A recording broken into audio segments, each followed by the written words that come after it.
Good idea to step back and take a look at our behaviors and habits and ask ourselves the question, do I possess healthy habits or negative ones? I'm sure we all have negative habits, but now it's time to start incorporating some mentally beneficial behaviors into our routines in hopes we can develop a new habit, a good one this time. Here are 10 healthy habits that boost your emotional well-being. Number 1, perfecting your posture. Did you know that having an upright posture is not only seen as generally more attractive, but has emotionally positive effects as well? According to a study in the Journal of Behavior Therapy and Experimental Psychiatry, upright posture can have a positive effect and reduce fatigue. Are you slouching while you're watching this video? It's time to sit up straight. The preliminary study's conclusions suggested that adopting an upright posture may increase positive effect, reduce fatigue, and decrease self-focus in people with mild to moderate depression. Number 2, learn to acknowledge what you're feeling. While it may seem convenient at the time to go ahead and ignore that sadness or anger inside of you, according to you, you have work to do. But in the long run, suppressing your emotions can actually do more harm than good. Just because you consciously suppress your emotions does not mean they go away. Instead, they build up. You should instead express emotions such as sadness, anger, or anxiety to someone you trust. Just imagine what could happen if you don't allow yourself to release an emotion like anger and instead let it build up. Okay, so let's use anger for an example. Anger has been linked to obesity, low self-esteem, migraines, drug and alcohol addiction, depression, sexual performance problems, increased heart attack risk, lower quality relationships, higher probability of abusing others emotionally and physically, or both, higher blood pressure, and stroke, says anger management coach, Dr. Schinnerer. Geez, that sounds like one of those over-the-top ads on TV. No thanks. It's time to express yourself. In a healthy way, of course. Anger can also lead to insomnia, anxiety, self-esteem issues, and mental or brain fog, to name a few more. And this is just anger. There are physical and mental problems that can arise from any suppression of emotion, it seems. Because when these emotions build up, they will eventually rise to the surface and likely explode out of you like a volcano. So what are we supposed to do about all of these feelings?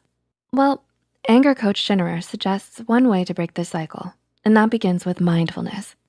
One way to do this, he says, is by becoming more aware of when you're angry in the present moment, then looking at the emotion in a non-judgmental and curious way. So instead of beating yourself up, acknowledge how you're feeling and think about ways to cope. So try taking a break if you're feeling anger in a toxic situation and leave the room. Pretend your favorite pizza dish has just arrived and you need to pause your game. That is the treacherous game of anger, level 5, volcano eruption of fury. Hey, I'm giving visuals here. Remember, this is just anger, but you can do this with all of your emotions.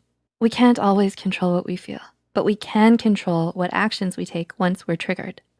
Feel your emotion at the moment, acknowledge it, express it in a calm way, then let the emotion flow out of you, like an ocean breeze in the midsummer air. Yep, visuals help release your emotions in a healthy way, a cathartic way. Number 3, get enough sleep. It's time you got your daily Z's, or should I say nightly Z's. It's time you got your nightly Z's, my fellow Psych2Goers. I know you've been slacking. What time are you watching this video? 10 a.m., 2 p.m.?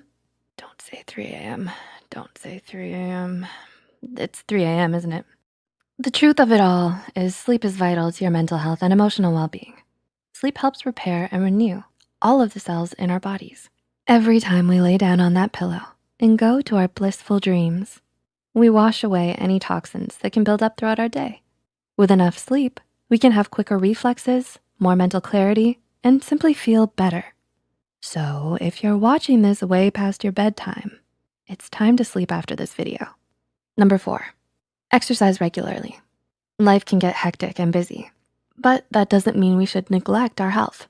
The benefits of exercise can start to present themselves if we fit in enough regular exercise each month. Our bodies release specific endorphins that relieve stress and boost our mood when we exercise. So it can be a valuable tool when you're feeling anxious or depressed. I know, it can feel difficult to even get out of bed when we're feeling sad or anxious about our day. But if you can find the will to push yourself, even literally just out of bed, that's a great step forward towards feeling better. Next is pushing yourself onto that workout bike of yours downstairs or your yoga mat.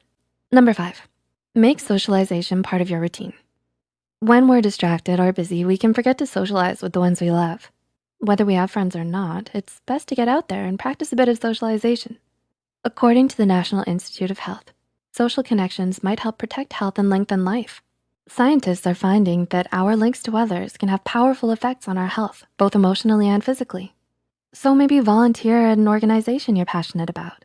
Call up your mom or long-lost friend. Join a community with individuals like you. You can even leave a comment below and socialize with fellow Psych2Goers. We're here to listen.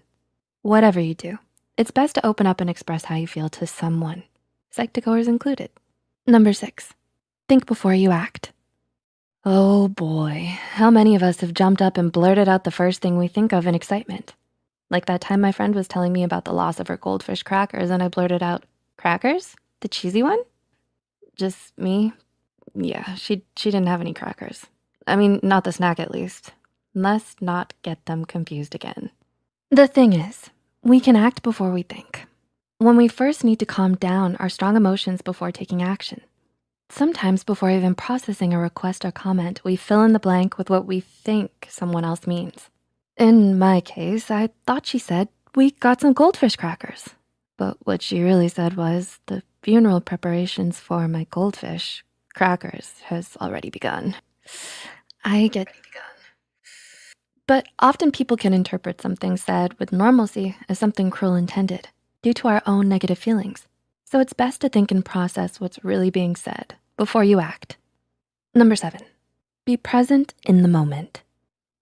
This behavior isn't always the easiest to turn habitual.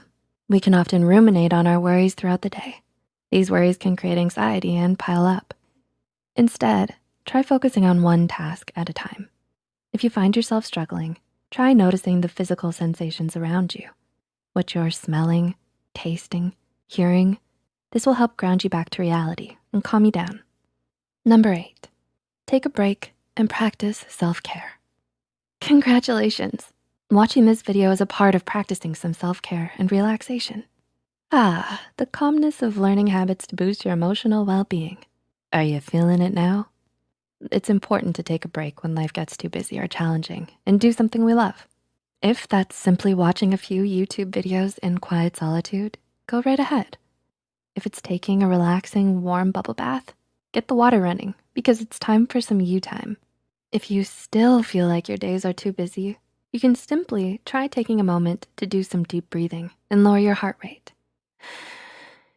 Deep breath in, deep breath out.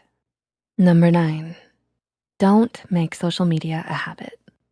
As much as you like mindlessly scrolling and pressing the heart button on your friends' social media posts and posting photos of your food, stop it, you're making me hungry, and posting relatable memes all day, well, that one is pretty fun. But as much as you like spending your undue time on social media, it isn't always great for your mental health. I mean, think about it. You're hunched over and cramped, staring at a little tiny screen. Straight posture, everyone. Straight posture. And not only that, but people often find themselves comparing themselves to photoshopped influencers with unrealistic lives. Plus, too much of one thing can tend to be bad and unproductive in this case. So it's best to not make social media a habit. Use it sparingly to post and browse memes every now and then. And I suppose with the memes, a good laugh never hurt anybody. Uh-oh, old habits die hard. Number 10, eat healthy. I know, I can't help it either sometimes. Sometimes I simply want a snack on, well, don't mention crackers. It's best to move on.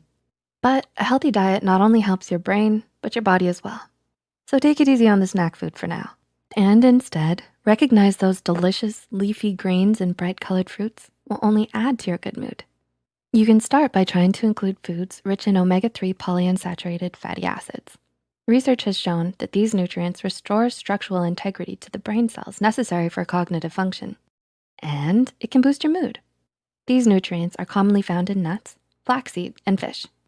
Uh-oh, did somebody say fish? Do you mean goldfish? Speaking of fish, I'll be right back. Thanks for watching and learning more about mental health and psychology, Psych2Goers. Which habits will you enact? And which bad habits are you guilty of? Let us know in the